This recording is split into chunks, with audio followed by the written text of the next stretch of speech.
بسم اللہ الرحمن الرحیم۔ السلام علیکم ورحمۃ اللہ۔ کون ہے وہ فقیر، وہ جو عظیم صوفی تھے، اللہ کے ولی، جن کے دربار پر وقت کے بادشاہ حاضری کے لیے انتظار کیا کرتے تھے۔ نام تھا ان کا میر محمد، جن کو ہم حضرت میاں میر رحمت اللہ علیہ کے نام سے جانتے ہیں۔ آپ 1550 میں سندھ کے شہر سیون شریف میں پیدا ہوئے۔ آپ کا سلسلہ نسب خلیفہ دوم حضرت عمر فاروق رضی اللہ تعالیٰ عنہ سے جا کے ملتا ہے۔ آپ کے والد قاضی سائیں دتا انتہائی پرہیزگار اور متقی انسان تھے، اور آپ کے بچپن میں ہی اللہ کو پیارے ہو گئے۔ حضرت میاں میر صاحب نے ابتدائی تعلیم حاصل کرنے کے بعد والدہ کی اجازت سے روحانیت کی منزل کو طے کرنے کے لیے مرشد کی تلاش میں نکل پڑے۔ آپ کی ملاقات حضرت شیخ خضر سیوستانی سے ہوئی اور آپ نے ان کے ہاتھ پر بیعت کی۔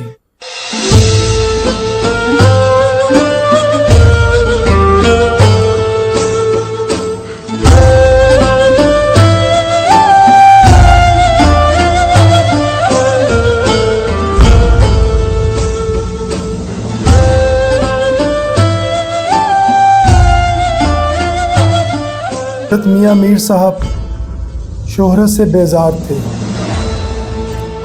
یہی وجہ تھی کہ سندھ سے لاہور آنے کے بعد تقریباً 40 سال تک گمنام رہے۔ آپ کا لباس فقیروں اور درویشوں کی طرح نہ تھا۔ آپ کھدر کا کرتا اور سفید دستار پہنتے تھے۔ فرمایا کرتے تھے کہ لباس ایسا ہونا چاہیے کہ کوئی پہچان نہ سکے کہ اس کا سلسلہ درویشی سے ہے۔ آپ کا چہرہ مبارک دیکھ کر آنکھوں میں نور آ جاتا۔ آپ کا رنگ دندمی اور پیشانی بلند تھی۔ داڑھی شرح کے مطابق مٹھی بھر تھی۔ قد درمیانہ تھا اور کثرت ریاضت اور ذکر کے باعث بہت کمزور ہو گئے تھے۔ جب آپ 100 سال کے قریب ہوئے تو پیروں کے درد اور ضعیفی کے سبب بیٹھ کر نماز ادا کرتے تھے۔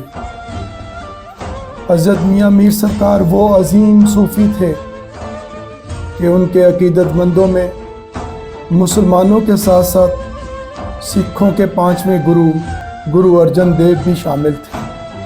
جب سکھوں کے گردوارے گولڈن ٹیمپل کی تعمیر کا وقت آیا تو میاں میر صاحب کو دعوت دی گئی۔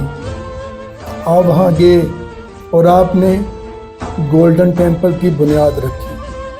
آج بھی سکھ برادری حضرت میاں میر کے مزار پر عقیدت اور پیار کے نذرانے لے کر آتے ہیں۔ سائیں میاں میر جی درگاہ پر آ کر بہت چنگا لگا، سارے نے بہت انجوائے کیتا ہے۔ میرا نام دلاسر رنداوا، میں سابقہ پردھان سیوادار گرو سنگھ سبھا ساؤتھال تو میں دوسری باری سے اس جگہ سے نمسکار کرنے واسطے آیا۔ ہاں جی، میں کلدیپ سنگھ گریوال لنڈن تو بیرسٹر تے ਇੱਥੇ ਦਰਸ਼ਨ ਕਰਨ ਆਏ ਹਾਂ ਸਾਈ ਮੀਆਂ ਮੀਰ ਜੀ ਦੇ ਦਰਗਾਹ ਤੇ ਅੱਜ। ਤੇ ਅਸੀਂ ਬਹੁਤ ਧੰਨਵਾਦੀ ਹਾਂ ਸਾਰੇ ਮੁਸਲਮਾਨ ਭਰਾਵਾਂ ਦੇ ਜਿਨ੍ਹਾਂ ਨੇ ਸਾਨੂੰ ਪਿਆਰ ਤੇ ਸਤਿਕਾਰ ਦਿੱਤਾ। میاں میر سرکار جب لاہور آئے تو اکبری دور اپنے اختتام کو تھا۔ جہانگیری دور کا آغاز شروع تھا، لیکن ابھی جہانگیری دور میں سجدہ تعظیمی کی روایت برقرار تھی۔ میاں صاحب کو دربار میں بلایا گیا۔ میاں صاحب نے سجدہ تعظیمی نہ کیا تو جہانگیر نے سجدہ تعظیمی نہ کرنے کی وجہ پوچھی۔ آپ نے فرمایا، جسے سجدہ کرنا تھا کر آیا ہوں، تو کون ہے؟ بندہ ہے، بندہ رہ، اللہ نہ بن۔ یہ جملہ جہانگیر کو اتنا شرمسار کر گیا کہ حاضرین دربار نے دیکھا کہ بادشاہ نیچے بیٹھا ہے اور میاں صاحب تخت پہ بیٹھے ہیں. بادشاہ اور فقیر میں کیا باتیں ہوئیں اللہ جانے. رخصت کے وقت میاں صاحب سے بادشاہ نے پوچھا کہ آپ کی کیا خدمت کروں. آپ نے فرمایا کہ اگر کچھ دینا چاہتے ہو تو اتنا کرو کہ مجھے دربار میں نہ بلانا. ہم فقیروں کا دربار سے کیا لینا دینا. آپ کے ساتھ کوئی بھی ملنے آتا آپ بہت محبت اور پیار سے ملا کرتے اور خوب خاطر کرتے کہ اس کی روح راضی ہو جاتی. آپ فرماتے جس نے بندوں کی عزت نفس پالی اس نے جنت پالی. حضرت میاں میر سرکار نے جو بھی دعا کی اللہ نے اس کو پورا کیا.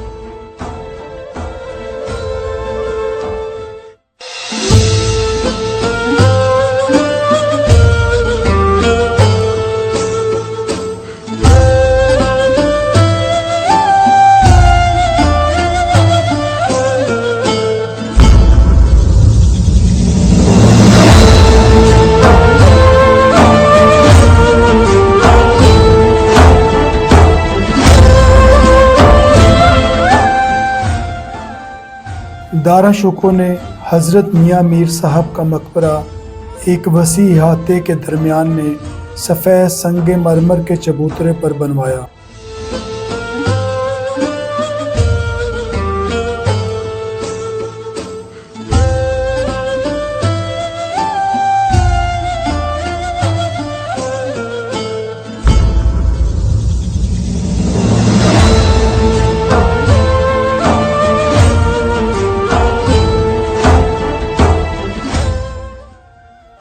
مقبرے کی دیواروں اور چھت کو خوبصورت رنگوں کی نقشکاری سے سجایا گیا.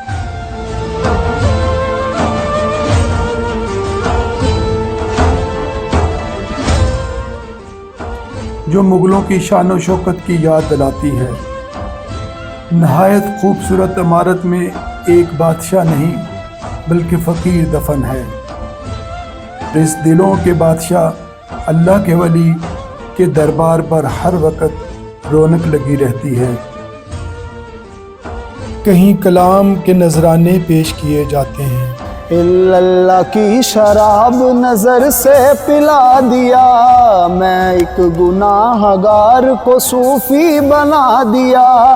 صورت میں میرے آ گئی صورت فقیر کی صورت میں میرے آ گئی صورت فقیر کی صورت میں میرے آ گئی صورت فقیر کی. یہ نظر میاں میر کی یہ نظر بالا پیر کی یہ نظر میاں میر کی یہ نظر بالا پیر کی یہ نظر میاں میر کی یہ نظر بالا پیر کی. اہل کمال پیر کا در چومنے لگے منزل مراقبے میں سبھی جھومنے لگے. ڈالی جو میرے پیر نے بھرپور ایک نظر ڈالی جو میاں میر نے بھرپور ایک نظر. عالم کتابیں چھوڑ کے سب جھومنے لگے. یہ نظر میرے پیر کی یہ نظر میاں میر کی یہ نظر میرے پیر کی یہ نظر میاں میر کی. تھاما ہے میں نے پیر کے دامن کو عمر بھر رکھتا ہے میرا پیر مریدوں کی سب خبر. وہ شخص زندگی میں بگڑتا نہیں کبھی وہ شخص زندگی میں بگڑتا نہیں کبھی. جس شخص پہ پڑی ہے میرے پیر کی نظر یہ نظر میاں میر کی یہ نظر بالا پیر کی یہ نظر میاں میر کی یہ نظر بالا پیر کی یہ نظر میرے پیر کی یہ نظر بالا پیر کی. لنگر چلتا ہے ہر کوئی پیٹ بھر کر جاتا ہے. دولت مندی اور فقیری کا یہ فرق یہاں صاف دیکھا جا سکتا ہے. مقبرے کے احاطے میں ایک مسجد جو سرخ رنگ کے پتھروں کے چبوترے پہ بنائی گئی مغل دور کی نشانی ہے. مغل طرز تعمیر کی یہ مسجد آج اپنی اصلی حالت کھو چکی ہے۔ وقت گزرنے کے ساتھ ساتھ دیواروں پر سے نقش و نگار مٹ چکے ہیں۔ احاطے کو چاروں طرف سے اونچی دیوار کے ساتھ محفوظ بنایا گیا، جس میں 4 داخلی دروازے تھے، مگر آج کل 2 دروازوں کے راستے احاطے میں داخل ہو سکتے ہیں۔ احاطے کے اطراف میں محرابوں والے برآمدے ہیں جو اس کی خوبصورتی میں اضافہ کرتے ہیں۔ احاطے میں موجود کچھ برآمدوں کو محکمہ اوقاف نے کچھ عرصہ پہلے ریسٹور کر کے اس کو ایک خوبصورت لائبریری میں منتقل کر دیا۔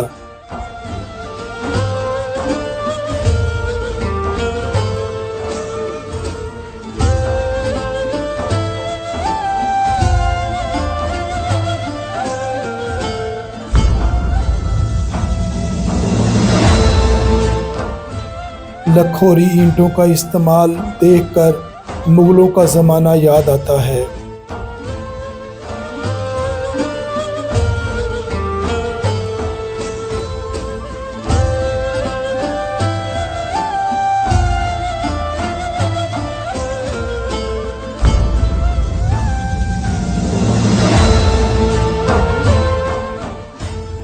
وضو کے لیے بنائی گئی جگہ اور ایک طرف قدیمی قبرستان بھی موجود ہے۔ بادشاہ شاہ جہان کو غریب اور مفلس کہنے والا کوئی اور نہیں، میاں میر سرکار تھے۔ ہوا یوں کہ بادشاہ نے دکن پر چڑھائی کے لیے اپنی فوجوں کو بھیجا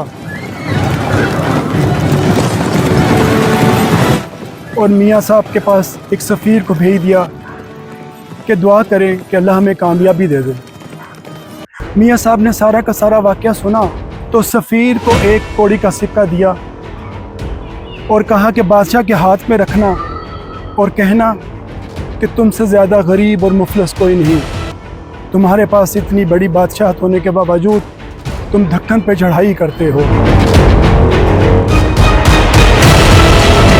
تمہاری بھوک اس آگ کی طرح ہے جس میں لکڑیاں ڈالیں تو کم نہیں ہوتی، بڑھتی ہے۔ شہنشاہ جہانگیر کے دنیا سے رخصت ہونے کے بعد شہاب الدین شاہ جہان کے لقب سے ہندوستان کے تخت پر جلوہ فروز ہوا۔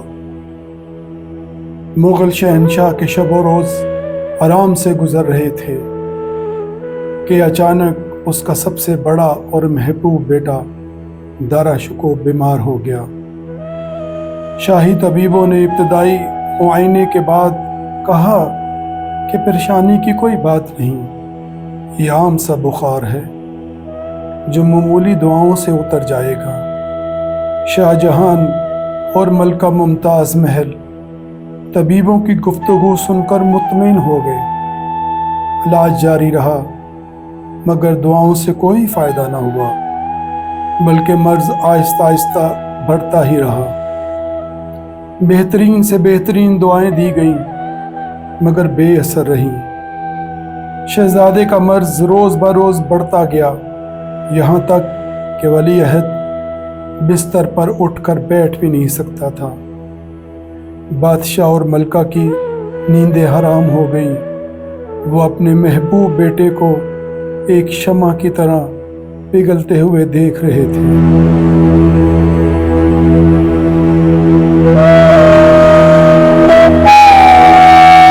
آخر علماء دربار نے ایک دن بادشاہ سلامت سے کہا کہ اگر شہزادہ معظم کو کوئی مرض لاحق ہوتا تو شاہی طبیب اب تک اس بیماری کا علاج کر چکے ہوتے، اگر یہ مرض نہیں تو پھر کیا ہے؟ بادشاہ نے پوچھا۔ کبھی یوں بھی ہوتا ہے کہ آسمانی بلائیں انسان کو گھیر لیتی ہیں، ایسے موقع پہ صدقات اور دعائیں ہی کام آتی ہیں اور انسان کو بچا لیتی ہیں۔ پھر سارے محل میں دعائیں کروائی گئیں اور صدقات دیے گئے۔ بیٹے کی تیمارداری کرتے کرتے بادشاہ اور ملکہ بیمار نظر آنے لگے۔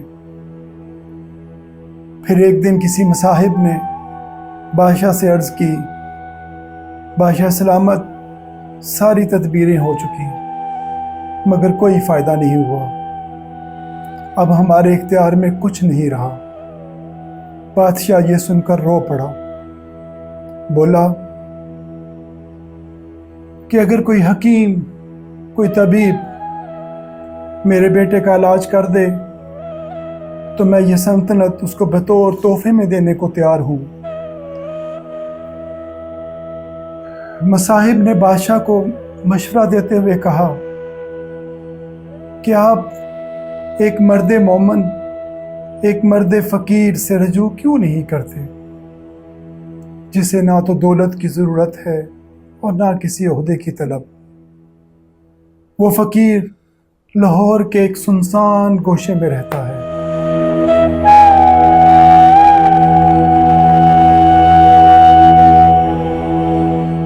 پھر بادشاہ کے حکم پر قاصد لاہور کی طرف دوڑ پڑے۔